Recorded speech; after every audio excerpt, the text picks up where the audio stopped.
It's day 5 of 14 days thinking about Katherine of Aragon, and today we're talking about her becoming a widow and her subsequent betrothal to Henry VIII.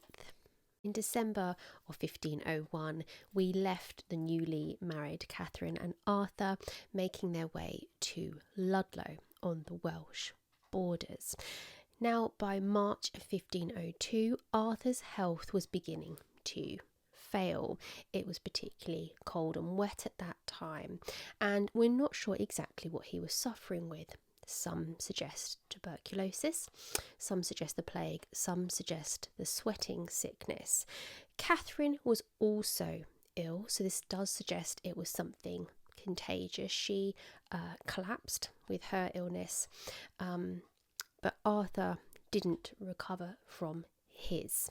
He died on the 2nd of April 1502, aged 15, and they'd been married less than 6 months. Which is just incredible and really sad when you think about these negotiations for their marriage had been happening since he was around 6 months old, and here he is 15 years old. They've just finally achieved that marriage, and he has sadly passed away.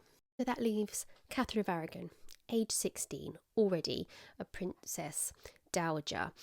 She's still ill when he passes away, and her mother-in-law, Elizabeth of York, personally sends a litter to carry her back to London when she's ready, and it's a sombre affair. It's covered in black velvet, so quite a personal touch there from her mother-in-law to bring Katherine back to the folds of the court when she's ready.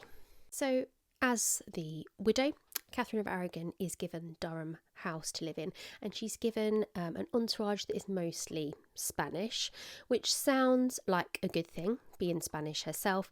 However, it does mean she's not learning much English at all, which leads to her being isolated, and that continues to be an issue as she goes along. She is given an allowance at this point, but as we'll see, that isn't consistent. Now, a rumour reaches her parents, Isabella and Ferdinand, that Henry VII is considering marrying her himself. We don't know if he actually was considering it, but they certainly hear of it, and they are angry. They're not very happy about this. He's 48 years old, but that's not the reason that they're cross about it. The reason is he's already got an heir. So Henry, the future Henry VIII, is his heir. If Catherine were to have children with Henry VII, she's not going to be producing heirs here. Henry will go on to be the king, and his children will be the heirs. So they're concerned more about how that won't line her up in a particularly advantageous way. Negotiations go ahead instead for her to marry Henry VII's son, Henry. So Henry, the now Prince of Wales. For this, they need Pope dispensation. She'd be marrying her dead husband's brother. The Pope needs to agree to this. And as she has always maintained, her marriage with Arthur was never consummated. However, they want to cover all bases. So Ferdinand agrees that when this dispensation goes to the Pope, it can be worded as if the marriage may have been consummated. And Catherine is rightly very angry about this. Now, a couple of things happen in the next couple of years that make the situation worse for Catherine. Firstly, in 1503, Elizabeth of York dies, and she may have really been the only kind of sympathetic character in her life that may have been able to appeal to Henry VII to improve Catherine's living conditions. She's gone, so she's the only kind of motherly figure she has in England.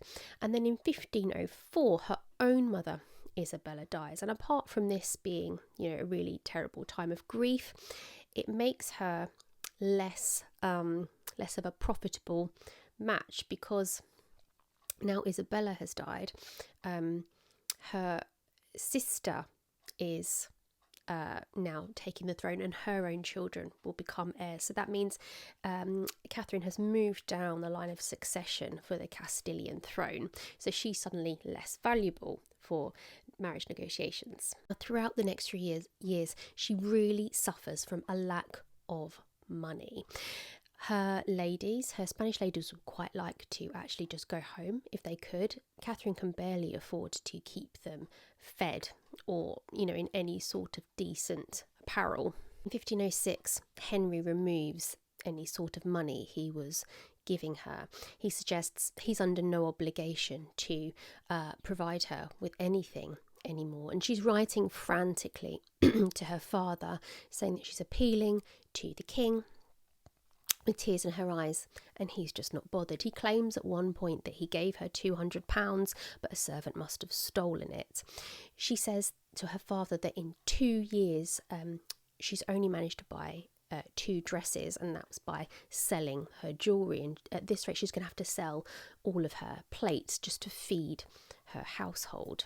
And also bear in mind that at this point she's still not really speaking much English, and that goes to, we know it's not because she's not intelligent enough to learn it. That just shows how isolated she has been.